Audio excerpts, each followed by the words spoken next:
Bonsoir, bienvenue sur ma chaîne YouTube Vision Grand. Si vous regardez cette vidéo, sachez que vous êtes au bon moment et au bon endroit. Avec la chaîne Vision Grand, on essaie de promouvoir l'entrepreneuriat car on sait que c'est la solution pour une liberté financière assurée.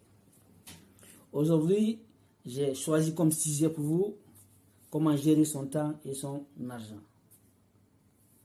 C'est un sujet très important. Si on a un projet à mettre, si on veut mettre un projet en place, on a besoin de savoir ça. On a besoin de savoir ça. Si on ne sait pas ça, ça sera un peu compliqué pour nous de mettre notre projet en place. Alors sans plus tarder, je vais essayer de parler un peu sur ça. Comment gérer son temps? On va prendre ça d'abord. On va prendre la première partie, comment gérer son temps. On doit essayer de définir au niveau de notre temps 2 à 3 choses. Gérer ce qui est urgent ou gérer ce qui est important, ou ce qui est urgent et important, ou ce qui est urgent non important. Nous devons essayer de faire la différence. On ne doit pas gérer les urgences, on doit gérer ce qui est important. Je vous donne un exemple. Par exemple, si votre enfant est malade, on l'a amené à l'hôpital, quand on vous appelle, c'est quoi? C'est urgent et important. Ça, c'est notre enfant. C'est très important. Et par exemple, si on reçoit un appel seulement avec des potes et tout, qui veut vraiment bavarder, c'est quoi? C'est pas important. Peut-être que c'est urgent, je ne sais pas, mais c'est pas important. C'est ça. On doit gérer ce qui est important au niveau de notre temps. Ça veut dire quoi? Au lieu de rester toute la journée sur notre téléphone, tu vois, à regarder Facebook, tu vois, les trucs inutiles qui ne sont pas importants, nous devons essayer de travailler sur notre projet. Si on a un projet qu'on veut mettre en place, on doit passer notre temps à travailler sur notre projet, de comprendre le projet, comment ça marche. Si c'est une entreprise qu'on veut ouvrir, tu vois, on essaie de faire des recherches, de savoir quel modèle de business sera conforme avec l'entreprise qu'on veut ouvrir. On essaie de travailler sur ça, on essaie de se renseigner. On passe tous les jours, on va faire un planning. On se dit, voilà, tous les jours, je vais consacrer au moins 10 minutes ou 15 minutes ou 20 minutes pour travailler sur mon projet en faisant des recherches. Voilà. Il faut toujours se renseigner, il faut toujours se cultiver. Si tu veux te lancer dans un truc, il faut d'abord comprendre ça, il faut comprendre le truc, il faut comprendre le sujet. Si tu veux ouvrir une entreprise, c'est une entreprise de, je sais pas, de BTP, ou si c'est une entreprise de, je sais pas, de biens et services, il faut essayer de comprendre comment ça fonctionne. Si je ne sais pas comment ça fonctionne, c'est un peu compliqué. Alors, ton temps doit être précis. Ton temps doit être consacré à des trucs importants. C'est-à-dire que si tu as défini, voilà, si tu dis que voilà, je vais ouvrir une entreprise dans 3 ans, voilà, tu sais maintenant qu'est-ce qu'il te faut. Voilà, tous les jours, tu dois passer ton temps à faire des recherches sur le modèle de business que tu veux mettre en place. D'abord là, tu gagnes en temps.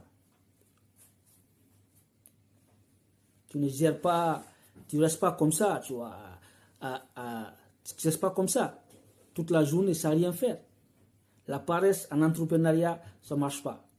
Celui qui veut réussir en entrepreneuriat, il va se mouiller, il va se battre. Voilà, il ne va pas dormir. La réussite, ça vient au bout de l'effort. On doit se lever, on doit être concentré, motivé. C'est ça. Notre temps doit être précis. C'est ça. Notre temps doit être précis. Si c'est dans 3 ans qu'on veut mettre notre projet en place, on essaie de dire dans 3 ans il y a combien d'heures. Par rapport à ça, on dit que voilà, et si dans 3 ans il y a, c'est pas 400 heures. 400 heures. Maintenant on dit par jour, il me faut combien de minutes, voilà, pour consacrer à mon projet. voilà, tu essaies de définir ça. Et voilà, et tu essaies de faire les calculs. Voilà. Si c'est 10 minutes, 20 minutes, 30 minutes, tu essaies de consacrer ça en faisant les recherches sur le modèle de business que tu veux mettre en place. Comme ça, d'abord, tu as géré ton temps par rapport au business que tu veux mettre en place. Tu dois intégrer ton business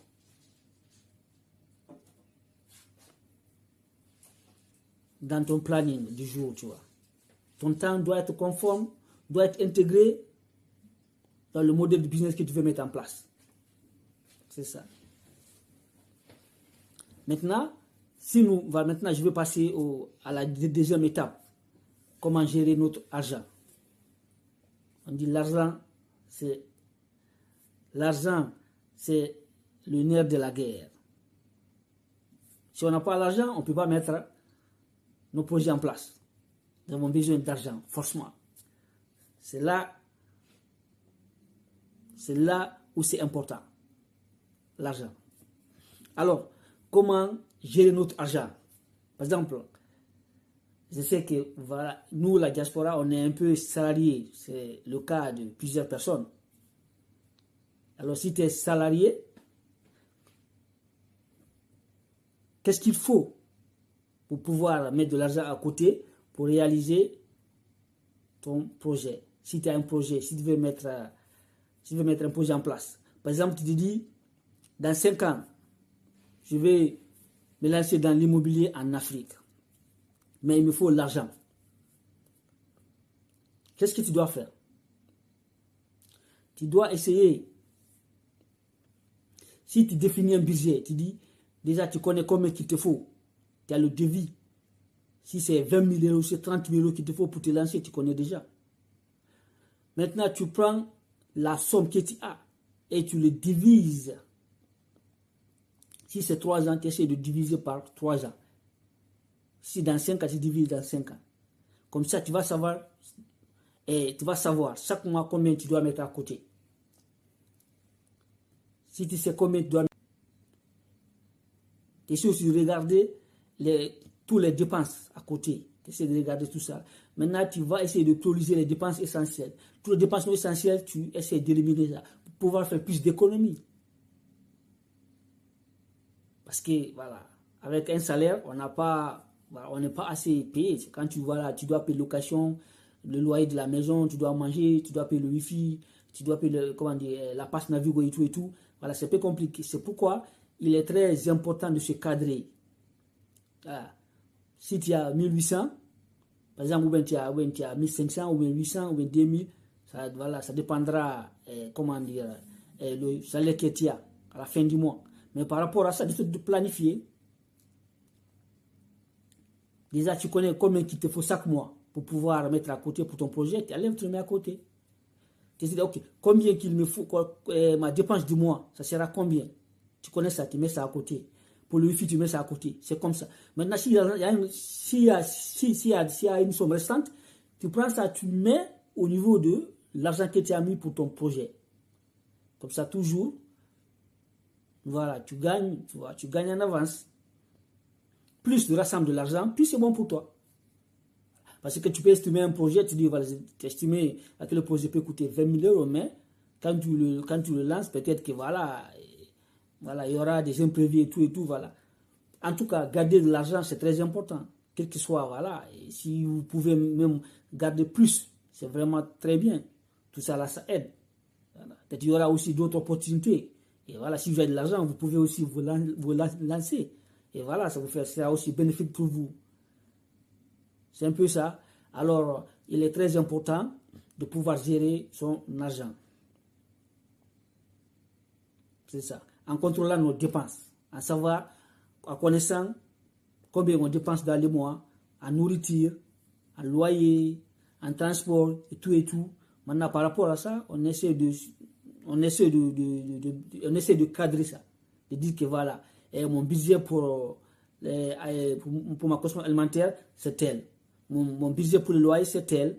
Mon budget pour mon projet, c'est tel. Mon budget tel. Comme ça, voilà, on a la gestion de notre salaire et ça nous permet vraiment de bien gérer notre argent sans faire des dépenses. Surtout essayer de faire des dépenses qui sont importantes. Voilà, pas des dépenses, voilà, je dis, ah, je veux vraiment une belle paire et tout et tout. Oui, après, voilà, quand on aura de l'argent, il n'y a pas de souci. Mais, voilà, pour quelqu'un qui veut vraiment, voilà, qui veut vraiment, comment dire, ouvrir un projet, voilà, il doit vraiment faire des sacrifices. Voilà, il doit essayer de se priver sur certains trucs. Voilà, mais demain il sera vraiment récompensé quand ça va marcher. Et voilà, il pourra vraiment s'acheter ce qu'il veut. Mais vraiment, pour que son projet puisse entamer, il a besoin de faire des sacrifices. Alors, c'était ça que j'avais à vous dire ce soir. J'espère que la vidéo vous a plu. Si c'est le cas, n'hésitez pas à vous abonner, liker et commenter. Merci. À demain pour une nouvelle vidéo. Portez-vous bien.